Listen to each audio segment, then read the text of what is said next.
Mark, talking will be over on Sunday.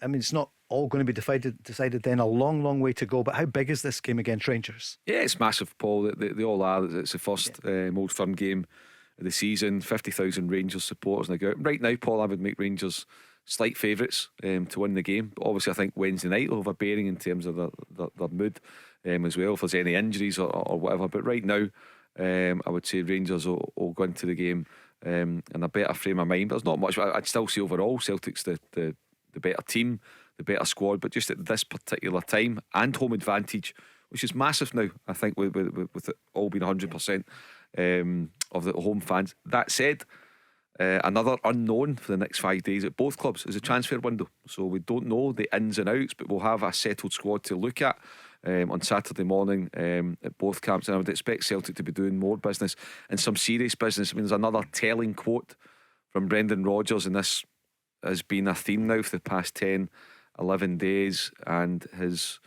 recent take is: we have improved the squad, but we now need to improve the team. So that's a telling quote. You know, yeah, we've got good numbers in terms of my starting 11. It needs to be better. Barry, would you accept that Rangers go in as the favourites? I know Rangers get a huge game on Wednesday, but are they the favourites now? Yeah, I would probably say slight favourites with obviously the performances at the weekend. As I said, that was a big improvement from Rangers, no doubt about it. Celtic were lacklustre, so yeah. But listen, it's an Old Firm game, Paul. I mean, it's so early in the season, and there's still a lot of football to be played. I think Celtic are going to make a number of signings this week. I still think Rangers may bring in one other signing as well. But Rangers have, they've got to forget about that game on Sunday. They've got a huge one in Wednesday night to take care of first before Celtic come to Ibrox on Sunday. Here's a Celtic fan, Ross, on the line from Cambuslang. Good evening, Ross. Hi Mark, Paul and Barry, hope you're all well. Yeah, we are, thank you. You too. What are you thinking after the weekend? Well, I was concerned after last Sunday when we lost to Kilmarnock, but my concerns are getting even more concerning after watching Saturday's performance. And I think, just to point on what Mark said there about Celtic will make signings, Mark, I'm not so sure we are. I don't think the Celtic board are prepared to spend any money, and I think they're trying to go through this transfer window getting signings on the cheap. I don't think we're prepared to put any money at all into this team, and I'm concerned that come Friday or Saturday, I don't think we will improve this team at all. I don't. Mark?